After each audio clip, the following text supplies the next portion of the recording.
Saya Abdul Kusman Amir. Saya Adison Jaya. Saya Alpani Padilah. Saya Andalis Munawaroh. Saya Andre Sugiyardi.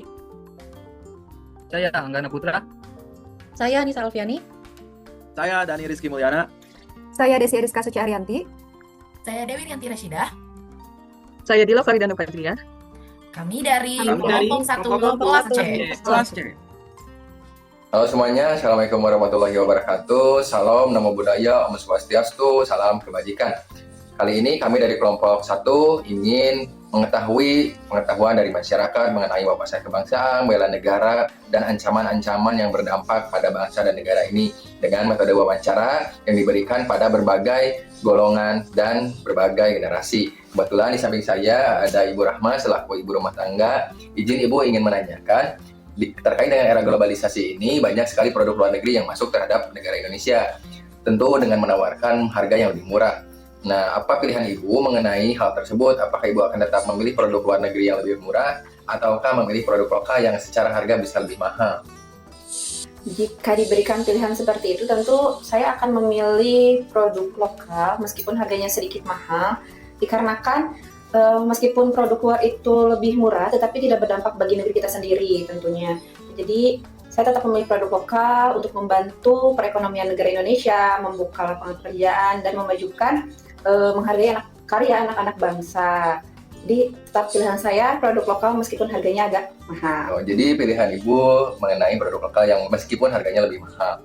Hal itu bisa berkaitan dengan bela negara mengenai cinta tanah air. Terima kasih Ibu atas jawabannya. Apabila di lingkungan Anda terdapat teman atau tetangga yang kesulitan, kira-kira tindakan apa yang dapat Anda lakukan? Tindakan yang akan saya lakukan itu mungkin dengan mendekati ataupun juga menawarkan bantuan secara spesifik, mau secara material, energi, tenaga, dan juga merahasiakan kesulitannya itu kepada orang lain, tidak menyebarluaskannya kepada orang lain seperti itu. Menurut Anda itu termasuk dalam nilai bela negara? Iya, tindakan tersebut pendapat saya termasuk sebagai tindakan bela negara meskipun non fisik ya, tapi dengan kita menawarkan bantuan kepada orang lain itu sudah termasuk tindakan bela negara. Assalamualaikum warahmatullahi wabarakatuh. Ada satu pertanyaan yang ingin kami tanyakan, yaitu perihal ketika pemerintah membuat aturan atau kebijakan baru yang kurang populer, misalkan kenaikan harga pangan atau kebutuhan pokok lainnya. Nah, sebagai warga negara, bagaimana sikap terbaik yang harus Anda tunjukkan dalam menanggapi hal tersebut? Sebagai warga negara yang baik, ketika pemerintah membuat kebijakan baru yang kurang populer, misalnya tentang kebutuhan pokok atau kebijakan lainnya, saya akan tetap menyikapinya dengan dewasa dan terbuka. Langkah pertama yang saya lakukan itu pasti melihat dan menganalisa dulu alasan dan tujuan pemerintah terkait kebijakan tersebut melalui website resminya, karena zaman sekarang tuh banyak banget berita-berita yang simpang siur yang belum tentu kebenarannya. Kemudian saya juga pasti akan berpendapat dan beropini secara sopan dan konstruktif tanpa menghasilkan rasa emosional dan melanggar hukum. Karena itu juga bentuk rasa tanggung jawab saya sebagai warga negara, ya meskipun kebijakan itu memang kadang terasa berat gitu. Dan setelah saya melihat kebenarannya yang akurat, saya akan tetap menyesuaikan diri terhadap perubahan dan selalu berpikir positif bahwa memang setiap kebijakan itu pasti punya tujuan untuk kepentingan bersama. Mungkin dengan cara itu, saya juga bisa menunjukkan rasa kedewasaan sebagai warga negara yang cinta tanah air, yang patuh pada hukum dalam kehidupan berbangsa dan bernegara. Menurut kamu, Pancasila itu apa? 5 dasar sebagai pedoman bangsa. Coba sebutkan sila keberapa dan berikan contoh kegiatan yang sering dilakukan sehari-hari. Menurut kamu yang apa? Sila pertama, ketuhanan yang Maha Esa.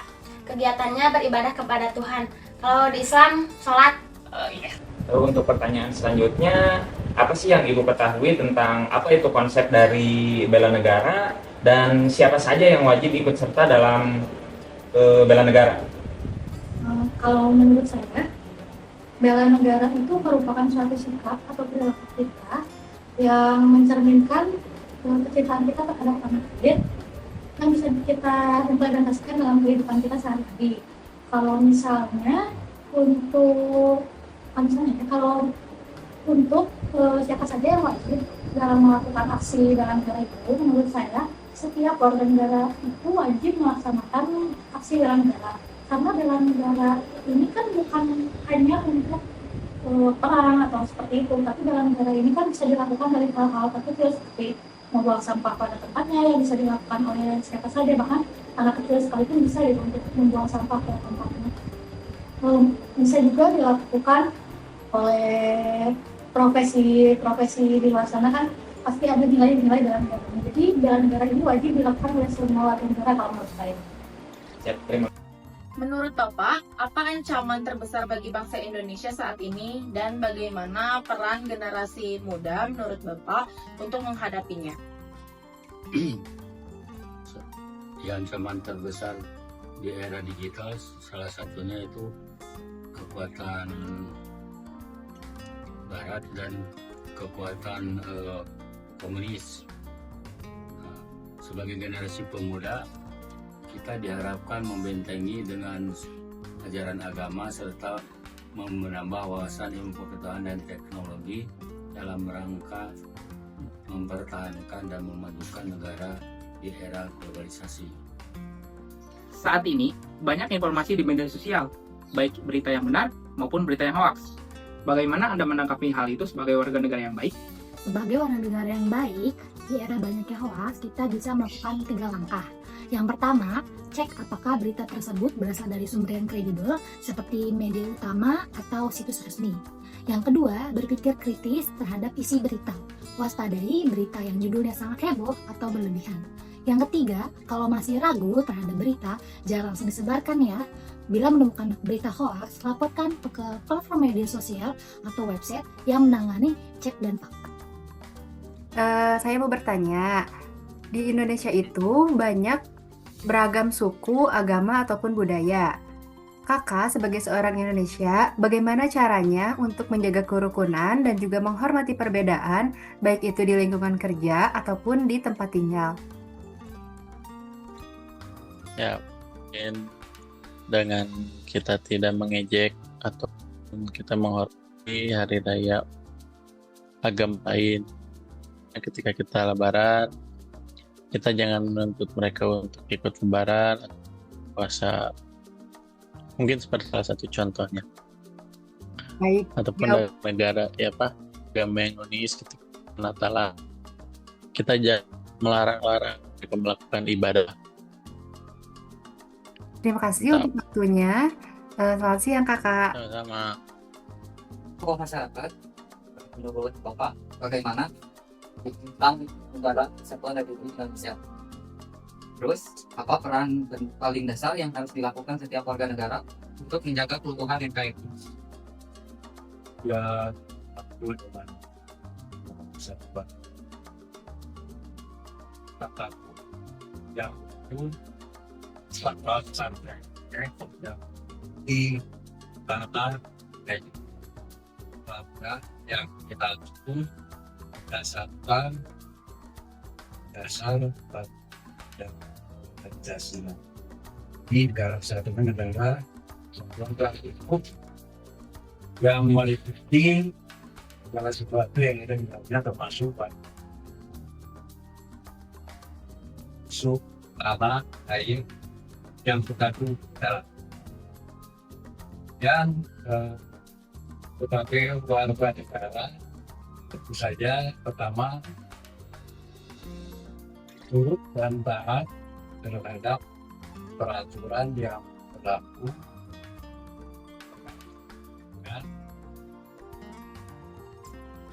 wajibannya sebagai warga negara dan juga mulai berinteraksi dengan teman dapat mengatakan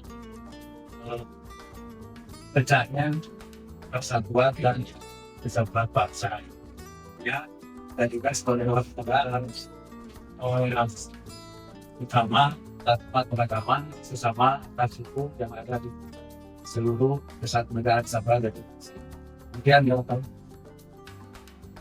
Menurut Anda, apakah cinta tanah air hanya bisa dibuktikan dengan ikut berperang? Lalu, sebutkan hal-hal kecil yang Anda lakukan dalam kehidupan sehari-hari sebagai wujud cinta tanah air. Menurut saya, cinta tanah air bisa diwujudkan dalam berbagai macam hal. Tidak hanya harus berperang.